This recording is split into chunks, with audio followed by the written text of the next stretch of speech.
There we go. Good evening. So I'd like to call the regular board meeting for Thursday, February 8th, 2024 to order. The first order of business would be our Pledge of Allegiance.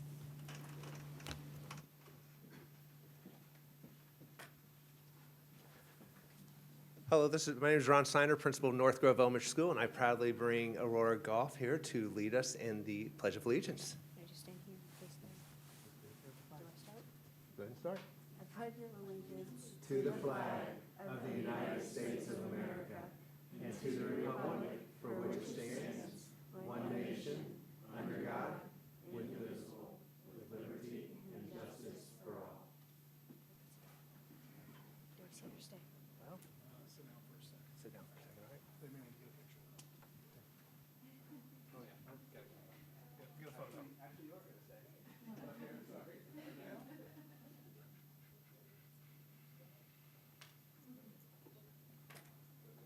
No, we'll do it after we adopt the agenda. We'll have you come back.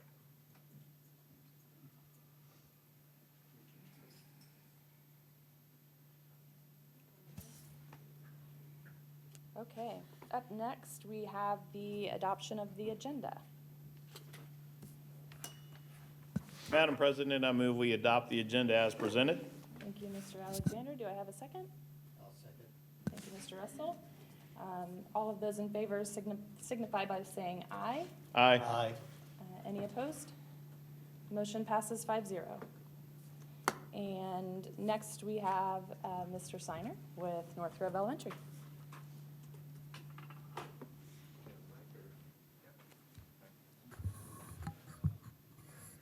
All right, I was just actually kidding with Aurora. I bringing all the people make me look good tonight. So first up, I would like to introduce Aurora Goff, if she would like to please come up here. Aurora is a 5th grade student at North Grove, of course. She's here with her parents, David and Ashley, and her little sister, Amelia, joined her here too. It's very sweet of her to join. But yeah, Aurora does it all. She is our student council president. Of course, there's leadership with that, but also she's involved with our Viking Voices choir. She just started a folk dance club, did the STEM club, and really, you know, she's student council president, which obviously there's leadership with that, but it goes beyond that. Her leadership, just by leading by example, she exemplifies our core character values each and every month. She always gives her personal best to strive for excellence. And really, in fact, I was just talking to one of your favorite teachers who was previously a teacher years the other day. She was talking about that she really loved seeing you like helping kindergarten students on some of the work that they do. Just one more thing you do to support our school. And, you know, it almost helps me get a pat on my back whenever I shared with our North Grove teachers yesterday who is going to be representing our school as a student. And I got, oh my gosh, what a good pick, Mr. Steiner. So I proudly bring you Aurora Goff, 5th grade student at North Grove.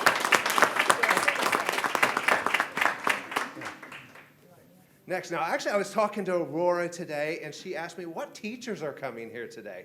So I shared, and when I said Diane McCammon, she goes, oh my gosh, I love Mrs. McCammon. So I'm gonna bring up Diane McCammon up here. So Diane actually went to school and first started teaching social sciences in Terre Haute, correct? Or I know you got your degree from Terre Haute. Right, Indiana State, and then started teaching and then left the world of education and went into the business sector for a little bit. But then she decided that she loved working with kids, loved working in schools, and she has been with Center Grove for 33 years. Yeah. So those 33, the last 14 have been at North Grove because before that, she was with West Grove the entire time. But has made that transition, so we love having her at North Grove. You know, just echoing the words that Aurora was saying, because really, like, her role, she's a special education assistant, and really, I mean, although we encourage and work with all kids, Aurora's not someone she typically would be looking to work with, but really, she wants to support and love all children. And that kind of just shows, you know, like her comments of like, wow, I love Mrs. McCammon, just so how much she impacts all of our students and all of our staff. And just one more thing, you know, just stealing phrases from people. Like I had a teacher actually say to me today, they said, I love that you chose Mrs. McCammon to come here tonight. She moves mountains. I was like, she moves mountains. That is wonderful. That is great. Not my quote, but I am stealing it for tonight. So proudly bring you Diane McCammon. Thank you. Right. Next, I have our art teacher, Chelsea Rank Dolan.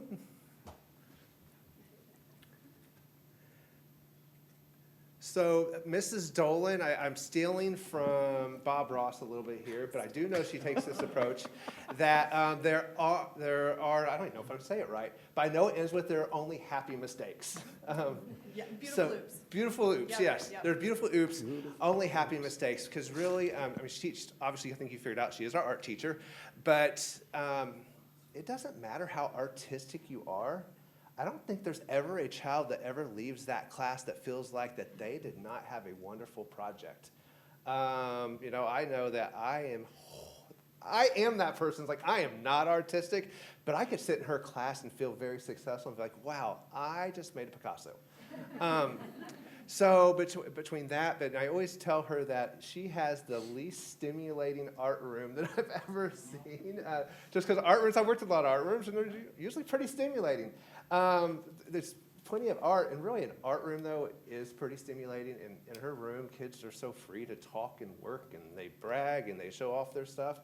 Yet we have children who sometimes in other settings struggle with those large stimulating, but somehow they're there, even though it's very stimulating, they do not. I think that's because she has that perfect balance of having a stimulating room with love and nurture and caringness. And along with that, something really big she did this past year, she brought to us our celebration of the arts. And really turned our whole school. She didn't tell me what it was, but I just said, wow, our school kind of looks like Pandora from Avatar. She's like, yeah, that's what the purpose was.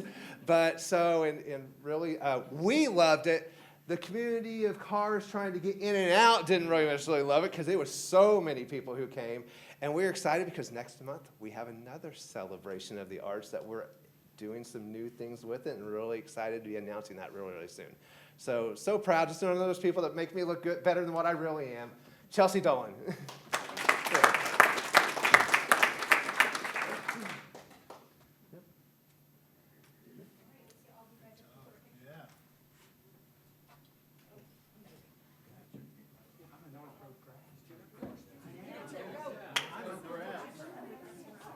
Wait a minute, wait a Did you minute. know that? He's a North Grove grad. I am doing that.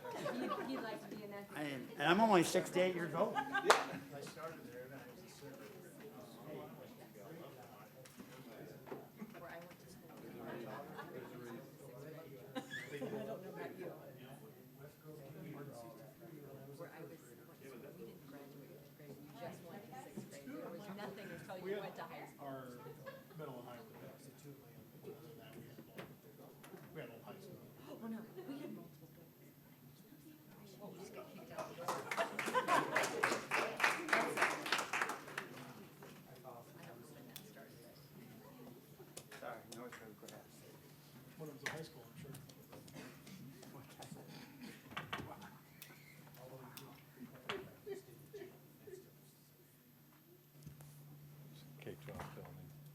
All right, up next, we have Dr. Hoover with Teaching and Learning. Is that right? Tonight, we're going to have a focus on and learn more about our special education program. So I'm going to have Mrs. Kaylee Brown and Dr. Renee Staley join up here because they're going to drive here in just a second and share all the good work with you. You go one slide more. Oh, I'm really driving. Yeah, Okay, you can. all right. I always go back to this because all of our work, no matter who's up here and what topic we're talking about, we lean into this work, that we have a system for all that we're doing, and it's all connected, and the better we get at making those things work together, the better our machine works, the better our system works. And so the work they do in special education crosses all three of these areas. It's very much how we do the work because special education students don't go to that place to learn. It's not the structure. We are all learning together, and we have shared accountability for every student, no matter whether they're in a special program or not. And so it's a collaboration of all types of teachers working together, and I'm sure they'll express that in their work. Sometimes we do have to So effective teaching for special education sometimes looks a little bit different. And that's more where the special education teachers support. And then, of course, our curriculum, every student is, we are trying to guarantee that they all learn certain essential things that are lifelong learning, really. So I'm going to let them go over to them and share lots of great work that's going on. All right. So as Dr. Hoover said, first of all, thank you so much for letting us come and share. Mrs. Brown and I promised that we would not get into the weeds with lots of things because we are very passionate people and especially passionate about special education. So we'll do our very best to keep it under an hour or two. No, I'm just teasing. Just kidding, Dr. Long. I'm just kidding. I'm just kidding. All right. So just taking a look at our special education enrollment and who we serve. So just kind of gives you a look at the district. So we took a look over a 15-year period of time. So 5, 10, 5, and 15 years from now. And the black fill shows you our growth in general education student enrollment. So as you can see, I mean, we're all very well aware that we have, our student population is growing. But the red fill also represents our number of special education students. So that also represents just that number is also growing. So while it's remaining about in that, we're hovering right around that 17%, which was pretty average across the state of Indiana as far as the number of students that are enrolled in special education programs. It just kind of shows you that, the needs as they grow with enrollment, they also are growing in special education, okay? Then taking a look at our areas of eligibility on the second chart, in the state of Indiana, there are 13 areas that they recognize as special education areas of eligibility.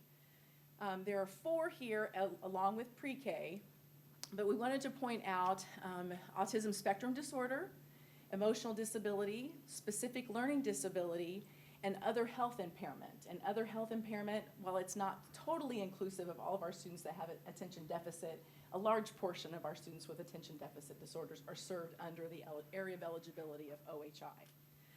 We pulled those 4 because that serves about 65%, or that represents about 65% of our student population.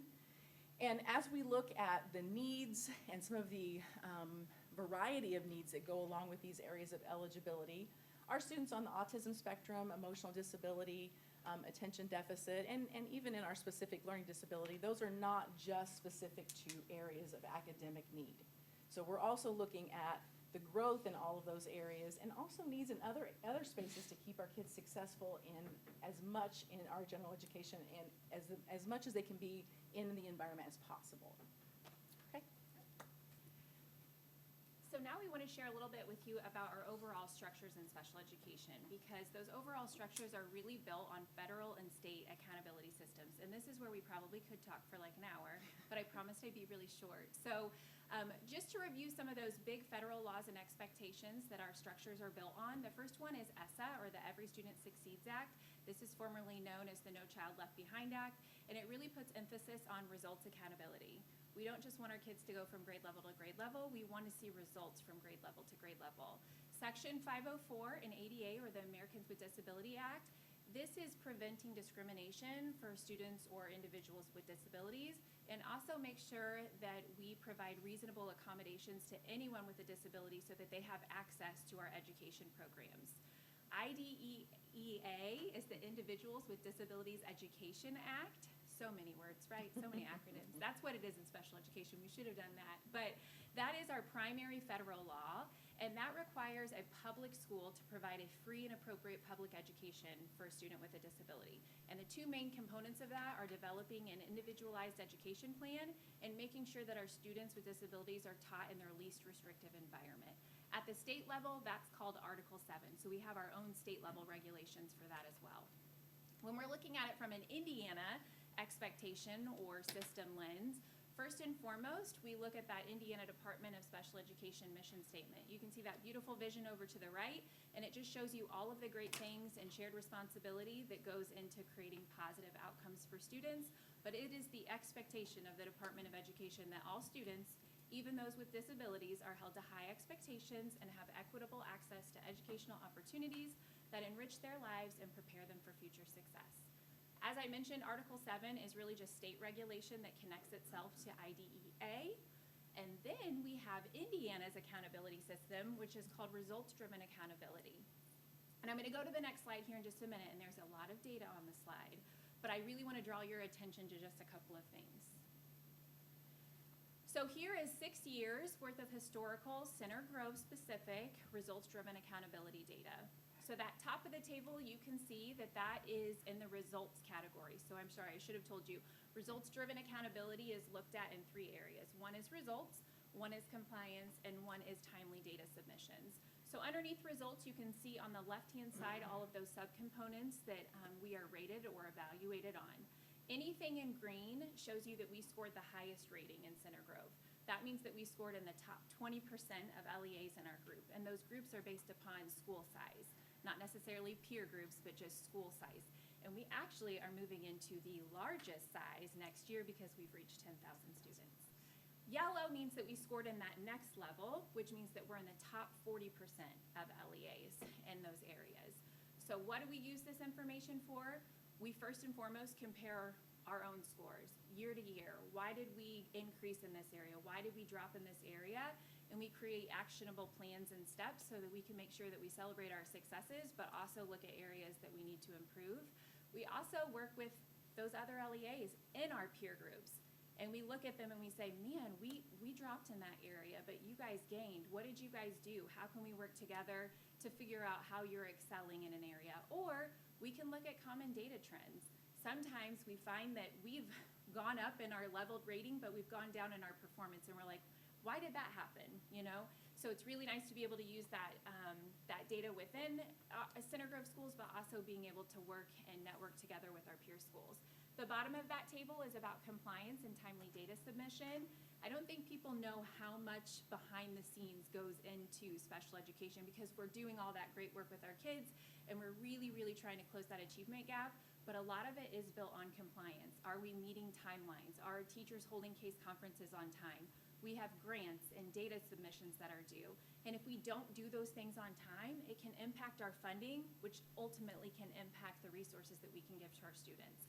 So we really want to make sure that we're compliant in those things and that we're submitting that information on time. So I think the big thing that we would want you guys to see here is over the last several years, we have scored in the highest rating, which means that we've been 100% compliant in those areas, and we've met all requirements for Indiana's results-driven accountability as well as the federal accountability system.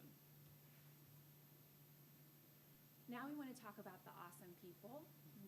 Diane left, but she's one of them. We have so many special education heroes who are doing that work each and every day in our buildings to make sure that those structures exist and that we are meeting those accountability standards. And Dr. Staley's going to share. Yeah, and so we've heard often, it takes a village, and there are a lot of services that go into special education, not just teachers. And as you can see, we have large numbers of teachers, but we also have a lot of support folks that are able to help us out.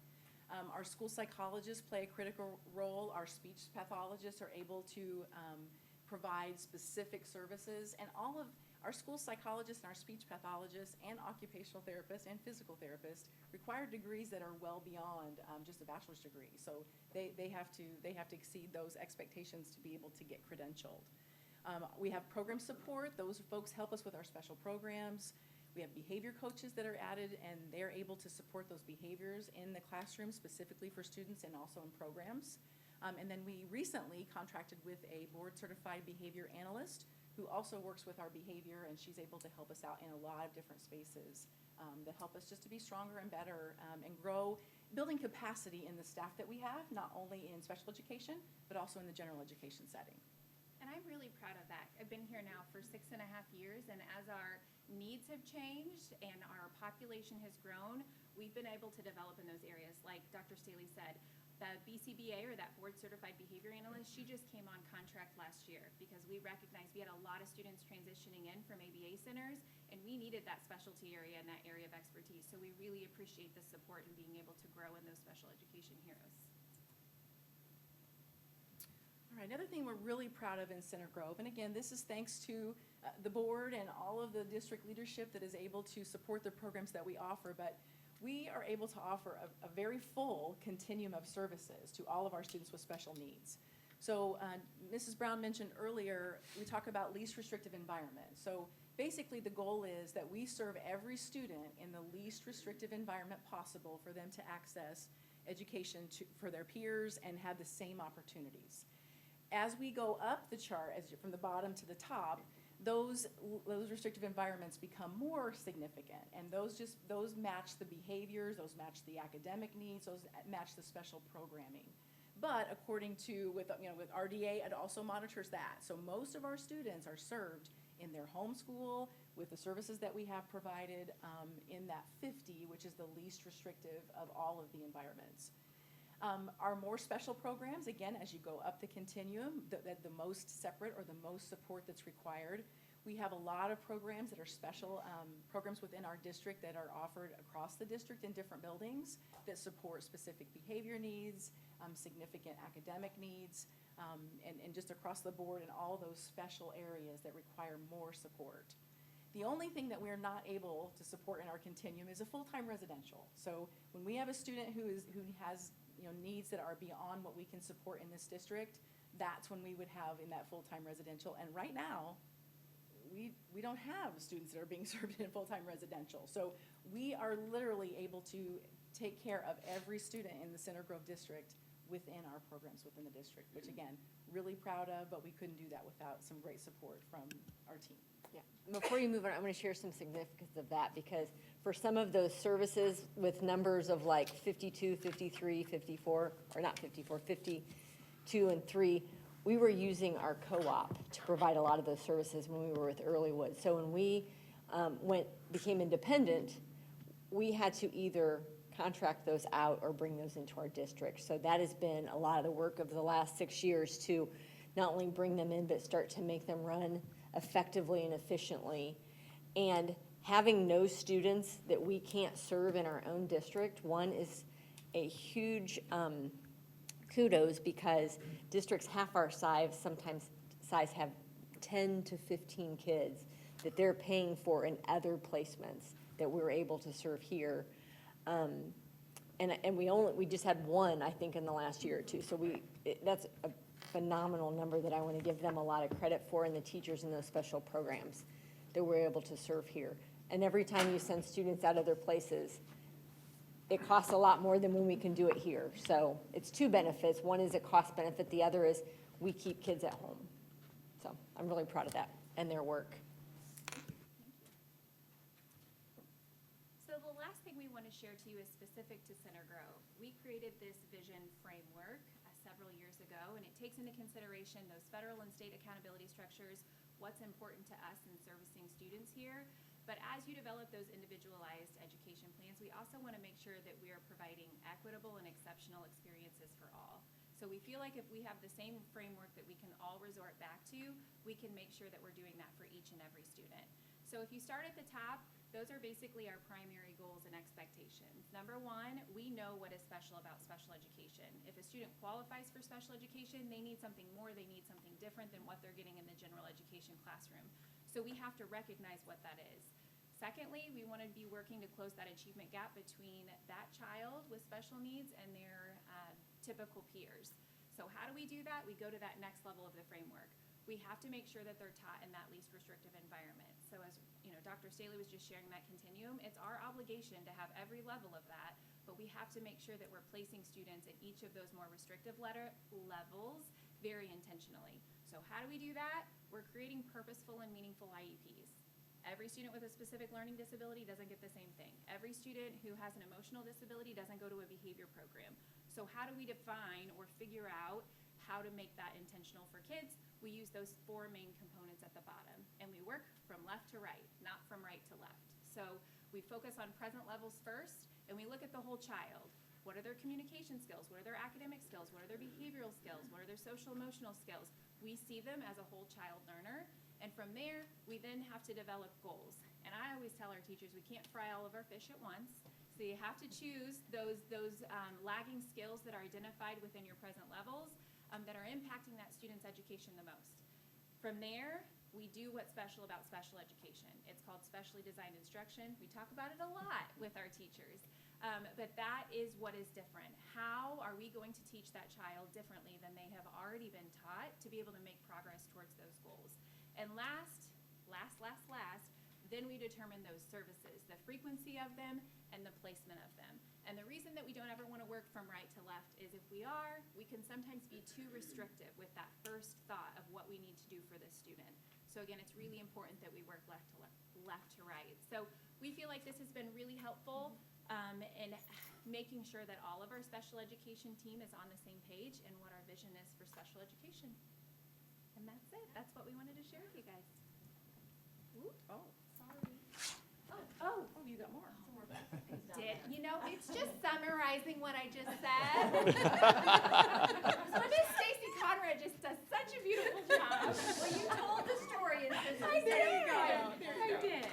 And I think when we go back to that, what does exceptional mean? We talk on the right about that standard of care for every child. That is really the mission, what you're doing. We're doing that for every kid, but with special education, we need to do something a little bit different, more specialized, and you really see that in the care that all those heroes, those special education heroes are giving, and all the teachers they partner with. So I'm again, so proud of. They represent a lot of work here tonight, so Thank you. we're thanking them, but they're gonna go share that with all their people. Yes. And thank you. And thank you all so much for supporting the work that we do. Only question, and it's probably more for maybe Dr. Taylor or Dr. Nelson.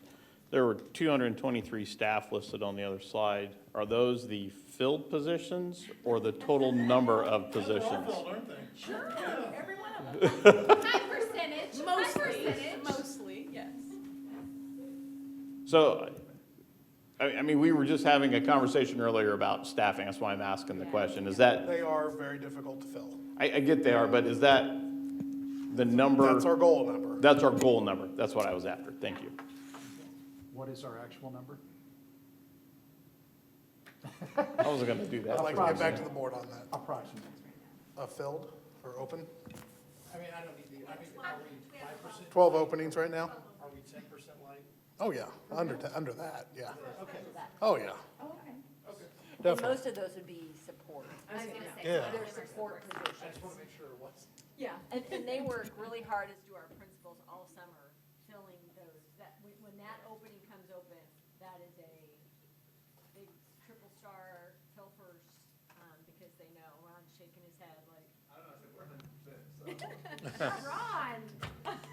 Well, and I will say this too, when there is an opening, I mean, that is also very much a priority. So we have Plan B, Plan C, Plan D for our students, especially with high needs. And our special education teachers and teams are super flexible. I mean, every day they come in and sometimes it's a new schedule, right? Because we've got to figure out how to get it covered. But they are very dedicated to making sure that our kids get everything that they need to have an exceptional educational experience. I'd just add to that, that this is one of the areas where we see a lot of homegrown talent, folks who have been working with our students for years that realize they can make that next step. And both these ladies know how to tap those individuals and move them forward. And we've had a number of folks move from a support position to ultimately their teaching license, and they're working for us, making big changes for kids. Yeah. Thank you. Thank you. All right, up next, we have public comments, which we do not have any. So we will move on to our consent items. Do we have any discussion for that? No? Do I have a motion? Madam President, I move that we approve the consent agenda as presented. Thank you, Mr. Alexander. Do I have a second? I'll second. Thank you, Mr. Robinson. All those in favor signify by saying aye. Aye. Aye. Any opposed? All right, motion passes 5-0. And with that, I know we have some exciting new hires that Dr. Long. We do. Thanks so much. As you know, we've been working probably for the better part of two and a half years to establish a JRTC program here at Center Grove. Tonight on the personnel report, you approved the hiring of Lieutenant Colonel Richard McElrath as our senior Army instructor. Colonel McElrath has been an instructor at Shortridge High School, and he teaches cybersecurity, Mr. Alexander, so you guys can compare notes a little bit later. He has lived in our school district at one time. The Army took him away, currently lives in Plainfield, and we're excited to have Colonel McElrath here. We also have with us Command Sergeant Major James Garber is going to be one of our ROTC instructors. Sergeant Major Garber actually lives in Bargersville and has children in the school district. So we're super excited to have both you gentlemen here tonight. And we are waiting still for approval from Cadet Command. They need to go through that process. It should be just a paperwork thing, but if you've ever heard about the Army, there's no such thing as just a paperwork thing. It'll take us a little while to get that all approved. But gentlemen, we're really pleased to have you here, and don't know if you want to say anything. Feel free. I know Sergeant Major does, right? He's No, hey, I'm excited to be this opportunity to become a member of this team. My kids go here. I'm a fan of Center Grove. I'm supported.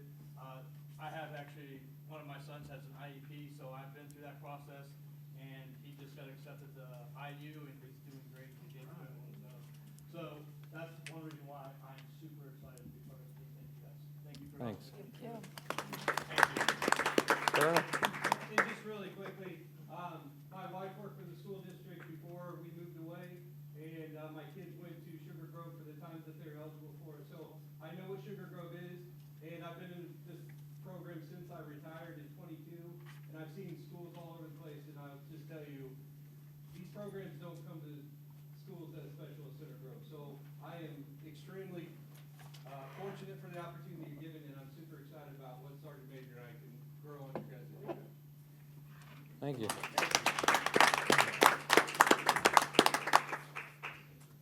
I did tell them they could leave also if they didn't need to stick around, so. And sir, quickly, I did talk to Cadet Command. They assured me 1 March was no issue with that. Awesome, great, That's really good. yeah. I'm glad to hear we're not in typical military mode, hurry up and wait. Well, sort of. It's been 2.5 years. How much more of a hurry can we get, so, Fair enough. yeah. Thanks, sir. All right, up next, we have action item 8.1, approve supplemental personnel report. Dr. Taylor. Yeah, in accordance with Indiana Code 2026-511.2, I'm recommending that the board approve this supplemental personnel report.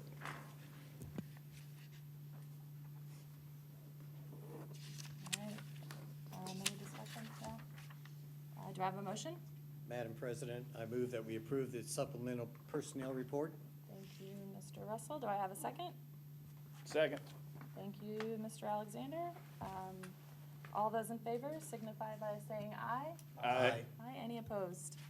All right, motion passes 5-0. Up next, action item 8.2, approve the sale of refunding bonds. I believe Dr. Taylor. Yes, thank you very much. These are in reference to the bonds that were sold in 2014. And even with the current interest rate market, we have an opportunity to save about $1.5 million over the life that's remaining on the payments of these bonds. And so what we're asking the board tonight is to approve us to go out and search the market to see if this is favorable. These would be called and due in July 1st, and so we actually would call them on that date, and hopefully the interest rates fall a little bit more between now and then. And so the board's action tonight is just giving us approval to go out and proceed, and if successful, we would bring back an approval later on once we know the actual dollar amounts that could be saved. Not cashing out any money on this, we are just simply reducing our future payments on this debt. That's all, Ms. All right. Counts. All right, thank you, Dr. Taylor. Any discussion on that? No? No? Do I have a motion? I move that we approve the sale of the refunding bonds. Thank you, Mr. Alexander. Do I have a second? Second. Sorry. Thank you, Mr. Daniels. All those in favor signify by saying aye. Aye. Aye. Any opposed? All right, motion passes 5-0. Sorry, I had a brain fart. That was your, not you. Action item 8.3, we have the preliminary approval of the Yes. 2025 Energy Savings Facility Improvement and Equipment You got it. Project. I say that 5 times I know, fast. it's a long one. All right, and I believe Dr. Taylor, is that to you? Thank you. Yes, the board held meetings both on November 24th and December 5th of 2023 to start the process and hold the 1028 hearings that were successful and passed. This is now the next step in that process where we actually proceed with the projects. We are expecting to open some bids and bring back some bid tabulations in the future and get this work started on both the energy savings facility improvements and the equipping project. Tonight, we'd ask the board's approval to move forward and accept the results of the 1028 hearings. Thank you. Any discussion? No? All right. Do I have a motion? Madam President, I move that we approve the preliminary approval of the 2024-2025 Energy Savings Facility Improvement and Equipping Project. Thank you, Mr. Russell. Do I have a second? I will second. Thank you, Mr. Robinson. All those in favor signify by saying aye. Aye. Aye. Any opposed? No, motion passes 5-0. Next up is action item 8.4 to approve the interim superintendent contract. And Dr. Taylor, you're up again. Yes, this interim superintendent agreement is in effect from January 8th, 2024, and runs through June 30th, 2024. Dr. Long, who has accepted the position of interim superintendent, will continue to work under his teacher and assistant superintendent contract. They will remain in effect during the terms of this new agreement. This agreement includes additional base salary in the amount of $23,340 for the term of this agreement. The agreement also includes a basic salary in the amount of $20,000, which is eligible to be contributed by Dr. Long into an IRS Section 403B plan as salary reduction payments. These payments shall be included in the interim superintendent's annual compensation as defined by Indiana Code.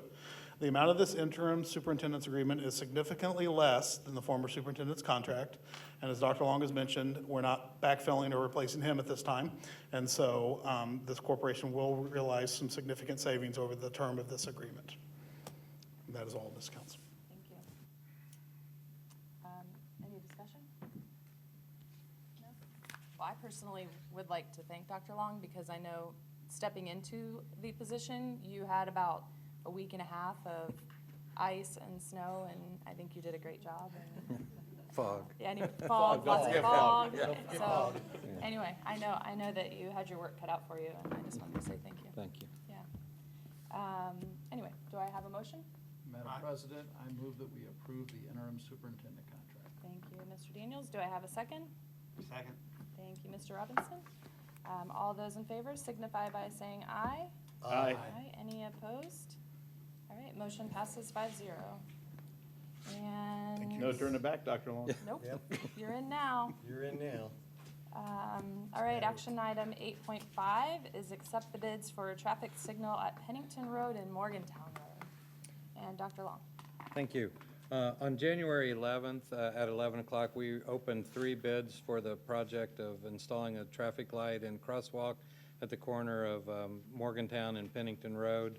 After review by Crossroad Engineers, we're recommending accepting the bid from Dave O'Mara Contractor Incorporated in the amount of $672,000 even.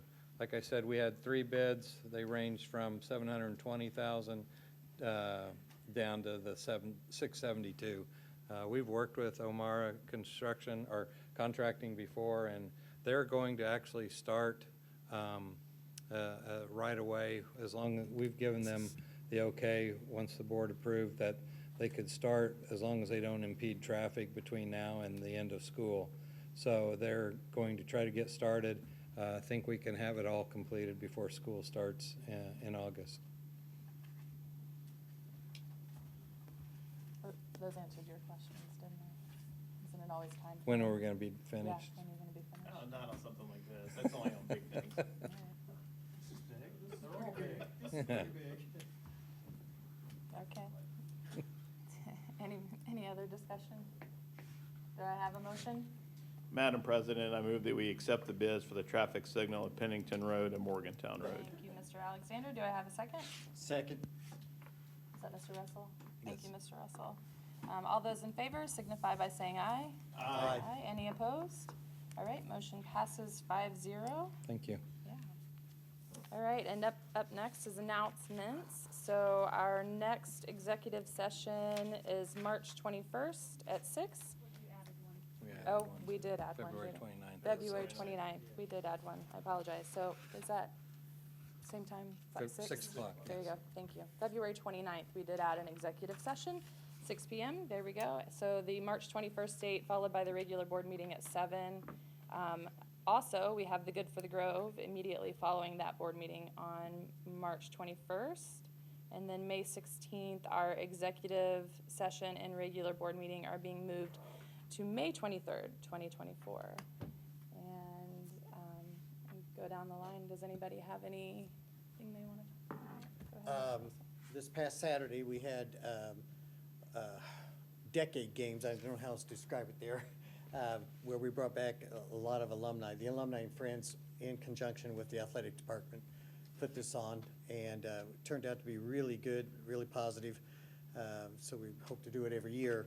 We also announced the first class of the Alumni and Friends Hall of Fame, which was Dr. Barnes, who was a pediatrician in the area, also worked at school reading to kids and doing several other programs. Jeff Beck is a name we all know. And then Marty Umbarger, which is another name we all know in the area.